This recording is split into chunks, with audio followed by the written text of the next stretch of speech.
The one guy that gave Cooper DeJean trouble as a rookie was Adam Thielen, just from a route running perspective. John, one thing that I might disagree with you and John on, you, John Mack, and John Stolness, we have a struggling offense right now. I don't know if this is the best defense to get a struggling offense going against. Now, Mike Gill brought it up yesterday. Total defense, the Vikings are sixth overall.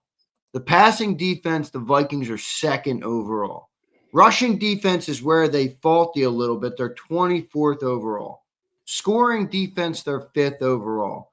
Red zone defense, they are fourth overall.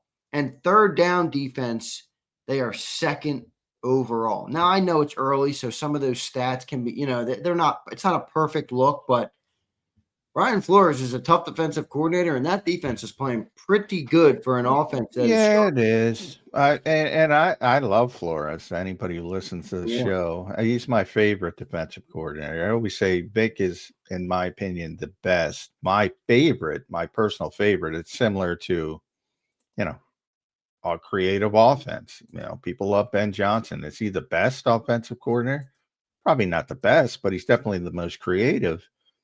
That's how I feel about Flores. He's going to throw some wacky crap at you, and that confuses a lot of people. Ironically, I think the Eagles' conservative offense helps them in this type of game, because where it really confounds people is the people that do the motions and all this stuff. And like, I think being static kind of helps you against him. It's a good take, kind of like the motion, like he slams it back in your face, almost. Yeah, Yeah. So I think in some ways it sort of helps you. Now, he's also really embraced the idea that the Eagles are sort of just tipping their toes into the pool of positionless players. So again, I often say labels are a big problem in the NFL. Like, well, you got to play three linebackers because Jahad Campbell's better than certain edge rusher. So you got to play three line. You got to play a 4-3 or 3. I'm like, just stop talking like that.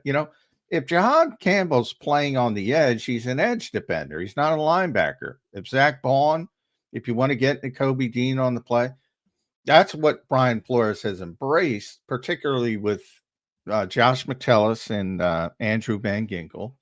Now, Van Ginkel's been out. They have those defensive numbers without, arguably, I think, their best defensive player. I don't think he's going to play this week, but wait, who are you talking about? It's not going to play, or you don't think is going to play? Van Ginkel, Andrew Van Ginkel. Van Ginkel, yeah. Who has been out? I think he's missed three games in a row. Dealing with some kind of, I think it described his neck. I think it's more of a stinger, but I don't know. But we'll see. They've been very cautious.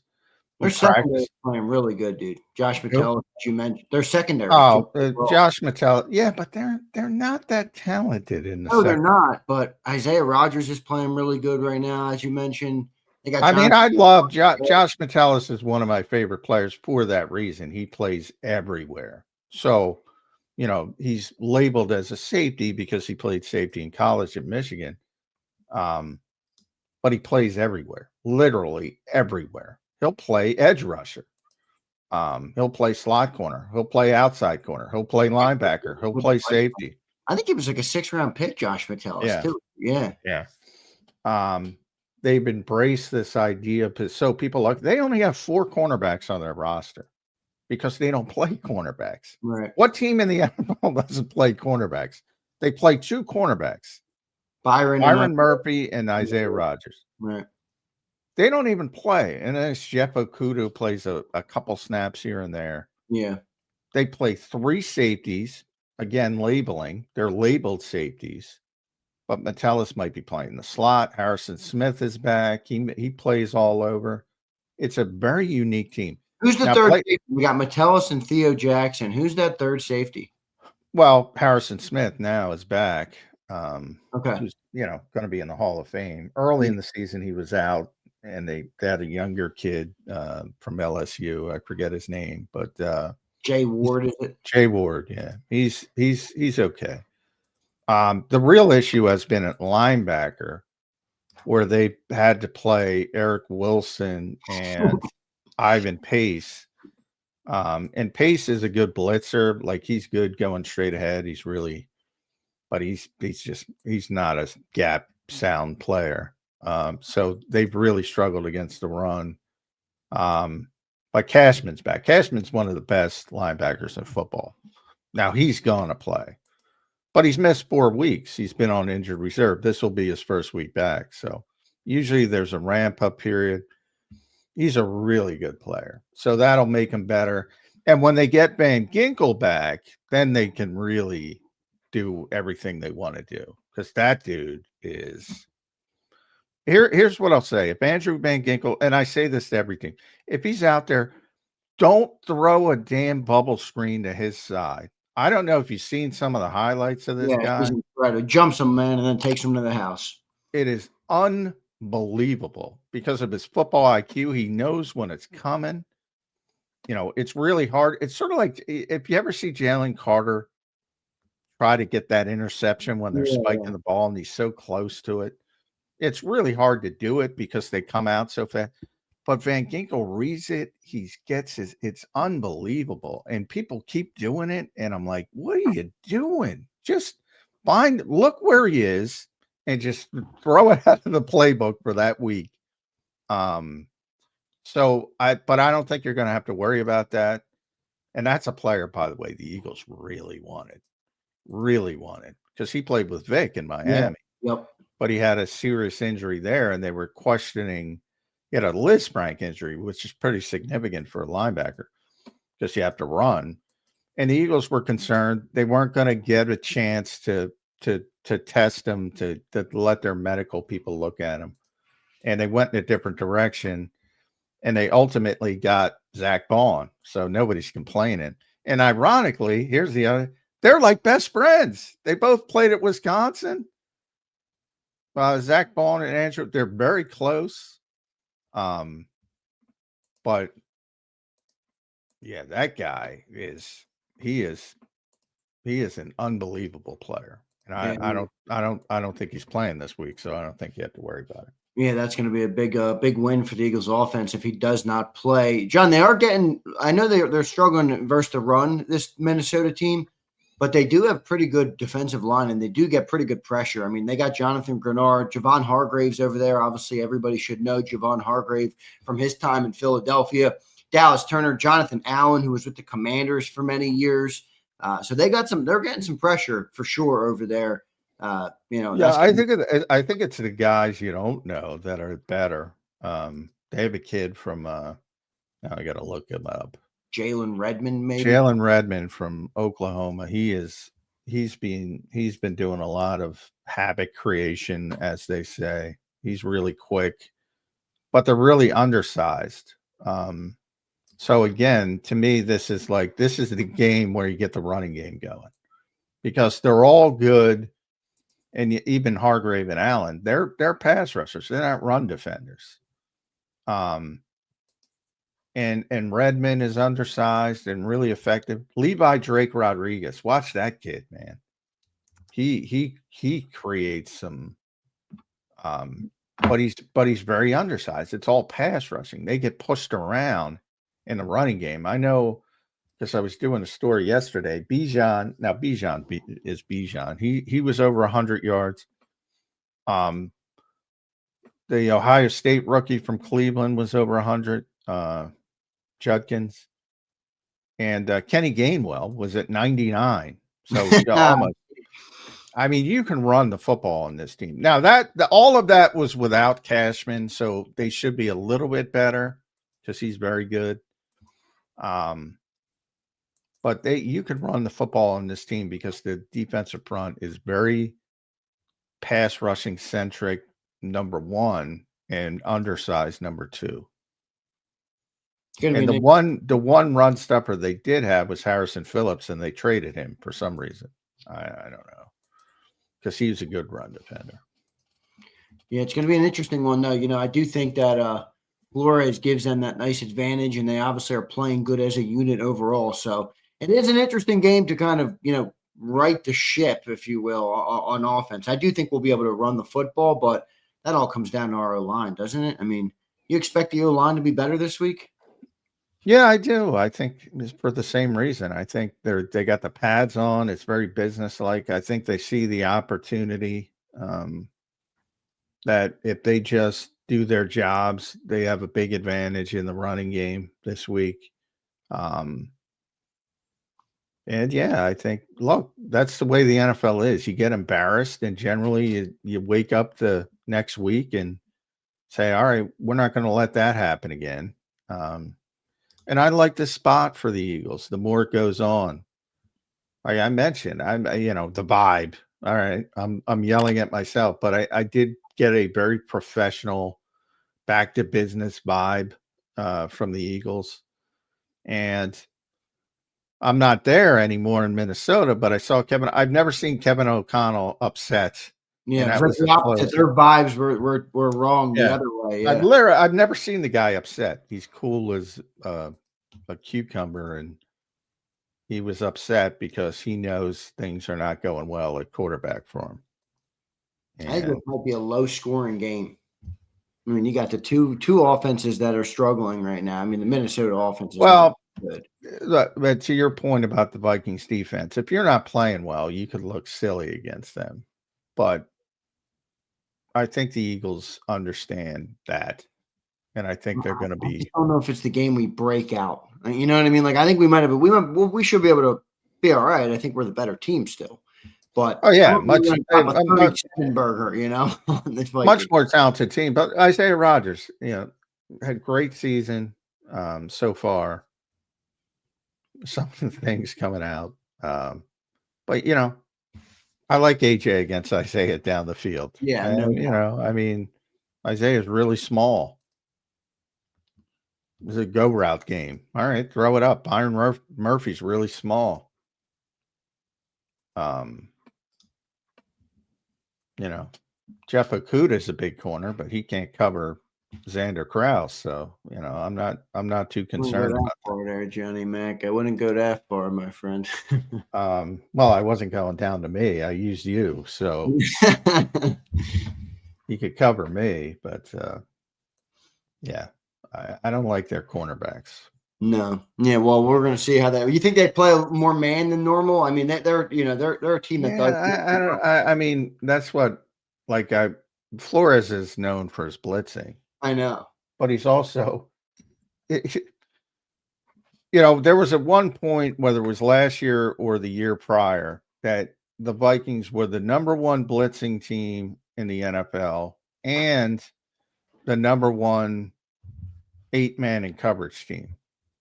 They were both. He's a whack job. Yeah, That's what I'm saying.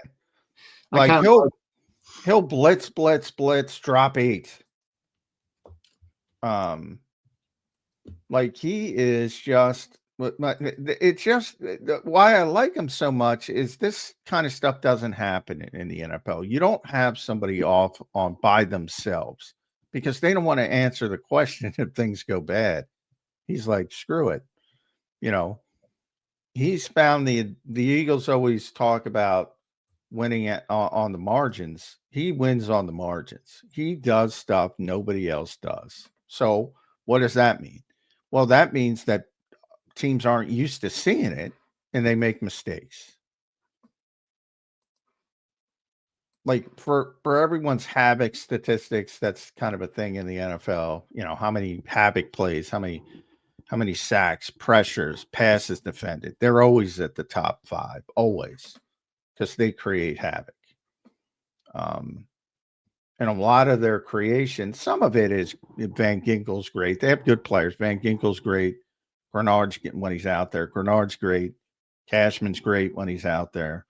Harrison Smith is going to the Hall of Fame. They've had good players, so it's always players, but a lot of it is just he throws things at offenses that they don't typically see. And that creates, think about it. If you're used to seeing something, you're like, and if something's like, oh shit, you get jittery, Right. and you're more susceptible to making a mistake. We'll So see what Brian Flores does this week. John, how about the other side? I mean, how about the offense coming into this game and or excuse me, the defense coming into this game and managing these, they are high-powered receivers, whether Wentz is throwing them the ball or JJ McCarthy is not throwing them the ball. They have good receivers, man. Justin Jefferson and Jordan Addison, obviously. I don't know yeah, what they have a good tight end. I was going to plug yesterday, John, on the show. You literally said, and I'm listening to you, and I'm like, I think he's right. If they either misdiagnosed him or he's not playing. Like if he really did hurt the hamstring, he wouldn't be playing this week. He was out at practice yesterday. I don't know what to make of that, but that's obviously a big injury in this game if he plays or doesn't play. Oh yeah, I mean, we saw what happened when he's not out there, then you're really up against it. But if he's not 100% trying to deal with Justin Jefferson,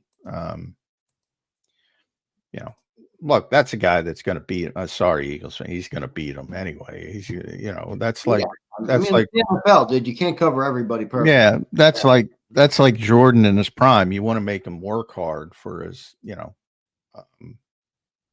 points, so to speak. In the case of Jefferson, to me, it's more about the quarterback. Impact the quarterback. You're not going to be able to cover.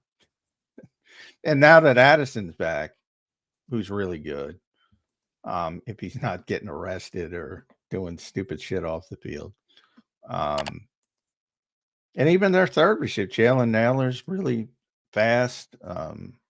So he creates spacing that allows those guys to work. Because you have to account for him. And Adam Thielen's back, and we always talk about, now he doesn't play much, but the one guy that gave Cooper DeJean trouble as a rookie was Adam Thielen. Just from a route running perspective. So they're really good, but they don't have a good quarterback right now. The offensive line, they're probably going to get two of them back, but the center's still out. They figured out the third string center, I think, is better than the second string center, but either way, it's, this is a game where Jalen Carter can maybe have a bigger impact. And Carson's susceptible to turning the football over. But to me, this is a big defensive front game. They're not going to win on the back end. If he's got time to throw, they're not going to win. Yeah, and we just lost Z Smith, and we've had, not good edge rusher play so far this year. Yeah, I mean, you're not going to be. Stillness is right. Like maybe the conversation on Carter's a little far, but dude, if he doesn't dominate this game and get pressure, we can't rely on Josh Uche and Azeez Ojulari to get our pressure. We just can't. Not if Brian O'Neill's out there. And again, he's another guy who's been out, but might be back. And Christian Darisol's back, so they'd be in the conversation having a top 5 tackle duo, along with the Eagles and Chargers if they didn't have their guys hurt. They have 2 really good tackles. John, what's the fix for the edge this week? Do you think he does put Bond or Campbell at edge? Are you predicting he will, or do you think he won't? I think you're going to see Zach Bond a little bit more on the edge. To John's point, back at the mic. Yeah, to John's point. Now, not the whole game. Right. I think in situations. To John's point, if you look at the small sample of edge rushing snaps from Jahad Campbell, they're not good on film. I don't think he's ready. Zach can do it. The problem is Zach is such a good linebacker. Yeah, you're going to take a hit there. Yeah, but you got, as Vic explained, you have to get your best collective out there, and I think that's their best collective. And that's if Nakobe's ready. I don't know if Nakobe's ready. The assumption him coming, like I'm talking about, Blake Cashman misses 4 games with a hamstring injury. Is he going to be himself? I don't think so. Now, if I think that, do I think Nakobe Dean is going to be himself the moment he steps out on the field after missing 8 months, 9 months? I don't think so. So there's a lot of moving parts as far as injuries in this game. Going to be interesting to see how it shakes out. A good matchup here this weekend. The Vikings are 3-2. They're coming off a bye week. I don't know if that's good or bad. They're coming off a bye week, though, and this game is back at home for them in Minnesota. The Birds are 4-2, obviously lost 2 straight. And if I'm not mistaken, the Vikings wins are, let me pull it up real quick. Vikings lost to the Steelers, and they lost to the Falcons, and they have wins over the Bengals, the Browns, and the Bears. So Bears aren't. By the way, all of both of those losses completely gashed in the running game. Right. Bijan and Kenny Gainwell. And completely. And now again, Eric Wilson, who if people remember him here, he's a very athletic linebacker. He's more about pass coverage, and he's not a good run defender. And now you have easily one of the best middle linebackers in football coming back. So a little bit of a different setup, but again, I don't know how coming off a month of inactivity, I don't think Cashman will be at his typical level. So, but that's a big matchup to keep an eye on. Yep, no doubt about it. Good stuff there, Johnny Mac. Good breakdown of the game. We will dive obviously more into the game. We still have a full Football Friday show, so we will kind of get into some of the matchups and everything like that on tomorrow's show. I do want to talk about a couple other things as well here on Birds 365. I want to thank everybody for being here. Don't forget to hit that like button. Don't forget to drop your comments down below. And if you're new to the channel, don't forget to subscribe to the YouTube channel and consider becoming a member. We do a bunch of giveaways, jerseys, hats, everything, merch for all of our great members on the channel. So we appreciate all of our members here today. James Jones, Deshae, Abe. Who else we got that's a member in here this morning? Deshae Shavers. What's up, buddy? Curtis is in here. We appreciate all of our great members. So good stuff there. John, when we come back, why is the defense regressed? We'll talk about that. What do we do to get this offense going? We'll talk about that. And we'll look at some of the individual players on defense as well. We talked about Jalen Carter a little bit with John Stolness. I want to get your perspective on some individual players and how they're doing right now. So we'll take a quick commercial break, and we'll come back in 3 minutes here on Birds 365.